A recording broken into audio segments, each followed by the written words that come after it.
Update 3. I spent my savings to put my boyfriend through medical school. At his graduation party, in front of his family, he announced he was leaving me, saying, "I'm a doctor now. I need a wife who isn't a waitress." I just smiled and toasted to his success. This morning, the medical board called him about his application, and my phone hasn't stopped ringing. He's not a doctor.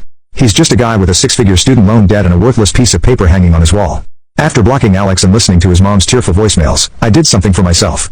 I opened my laptop, went to my bank account, and looked at years of statements. For hours, I went through every single transaction. I made a spreadsheet. I listed every tuition payment I'd made for him, every time I'd paid his rent, every textbook, every lab fee, every dollar I'd spent on his food and bills. It was painful. I saw a charge for a fancy dinner and remembered it was our anniversary, but we had to leave early because he got a call from a study group. I saw the charge for the plane ticket I bought him to fly to an interview in another state and remembered I ate ramen noodles for a week to afford it. Each line item was a memory of me putting him first. By the time I was done, the spreadsheet was 6 pages long. I put in a formula to add it all up. Then I added a little bit for interest because why not? The final number stared back at me from the screen, $214,350. Seeing it all laid out like that, it wasn't just money.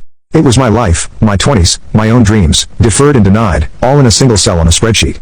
I printed it out, and it felt heavier than any textbook he ever owned. Last night, I finally texted Chloe back. I thanked her for her kind words. Then I wrote, "Your parents want to talk to me. Tell them I will meet them tomorrow at noon at the Hawthorne Grill. That's my restaurant, my home turf." I told her they could come alone. I'm not nervous. I'm not even angry anymore. I'm just ready. They want to talk about fixing things. Okay, let's talk about what Alex needs to fix, and he can start by paying me back. Second update. So, the big meeting happened yesterday. I got to the restaurant about an hour early for my shift, but I told my manager I needed to handle something first. He knows the whole story and he's been amazing. He sat me in the best booth in the back corner, the one that's kind of private, and said, "Take all the time you need. We got your back."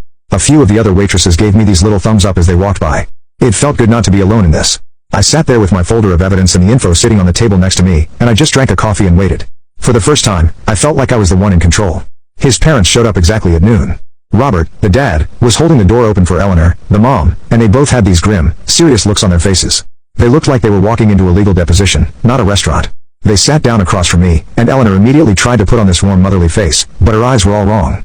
"Clara, thank you for meeting us," she started, reaching across the table to try and take my hand. I just moved it to my coffee cup. "We know you're hurt. We are so sorry for what Alex said. It was unforgivable. But he's our son, and his whole future is about to be destroyed. He's worked so hard for this." "Has he?" I asked, my voice totally flat. "Has he worked hard?" Robert jumped in, his voice low and serious. "What my wife is trying to say, Clara, is that we need to be rational. People make mistakes, especially when they're young. An accusation like this, even if it's retracted, can leave a permanent stain. You're alleging serious academic fraud. That's a form of defamation if you can't back it up with concrete proof." He was trying to scare me, the lawyer doing his lawyer thing. I just stared at him for a second. Then, without saying a word, I pushed the folder across the table toward him. "Here's my concrete proof," I said. "Why don't you both take a look, and then we can talk about who is defaming whom." Robert opened it, and Eleanor leaned over his shoulder. I just sat there sipping my coffee, watching their faces. It was actually kind of fascinating. I watched Robert's eyes scan the first page, which was the email chain of Alex and his friends arranging to buy the final exam. His jaw tightened. I saw Eleanor's hand fly to her mouth, and she made this little gasping sound. She looked at me, her eyes wide with horror, and I just gave her a little nod like, "Yep, it's all real." They spent the next 10 minutes in dead silence, just turning the pages. They saw the proof of the wire transfers to the resident who leaked the test. They saw the side-by-side comparison of Alex's research paper and the thesis from the Swedish doctor, with all the stolen paragraphs highlighted in yellow. It was undeniable. By the time they got to the last page, Robert's whole body had slumped. The lawyer was gone.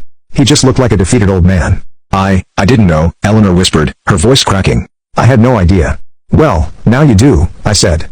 That's when all hell broke loose. The door to the restaurant flew open, and there was Alex. He must have been waiting outside.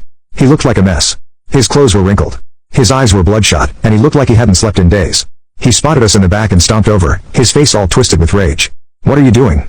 he yelled, pointing at his parents. "Are you seriously talking to her? She's the one who did this." He then turned to me, and his voice got dangerously low. You are a vindictive, evil person. You're destroying my life because I broke up with you." A couple of my coworkers started to walk over, but I just gave them a little shake of my head. "I can handle this. I'm not doing this because you broke up with me, Alex," I said calmly. "I'm doing this because you're a fraud. You're a cheater and a liar, and you don't deserve to be a doctor." "I do deserve it," he screamed, and he actually slammed his fist on the table, making the silverware jump. "I spent years of my life studying." "No," I said, my voice cutting through his tantrum. "I spent years of my life working so you could study. And it turns out you weren't even doing that. You were just buying the answers." I tapped the folder. "It's all in there. Your parents just saw it. The party's over." He looked from the folder to his parents' heartbroken faces, and something in him seemed to snap. He started trying to grab the folder, yelling, "You can't prove anything. That's all fake. His dad, Robert, put a hand on his arm. Alex, stop. Just stop. No, Alex shook him off. She's trying to poison you against me. She's just a bitter waitress who couldn't stand that I was going to be someone important. And that was it. That was the lie. I reached down into my bag and pulled out the invoice, the 6-page spreadsheet I had made. I stood up and spread it out on the table in front of him, right next to the folder of evidence. You're right, Alex. I am a waitress, I said, my voice loud and clear. And this is my bill. For every shift I worked to pay for your apartment, for every textbook I bought you, for the $500 I gave you for that interview suit, the one you're probably still paying off your credit card for. See this line item here? That's the necklace from my dead grandmother that I sold to fix your car. And this one, that's the dental surgery I had to put off for a year so you could take your board exams. It's all here. 6 years of my life, my work, my body breaking down, all so you can become this big important man. I leaned in closer.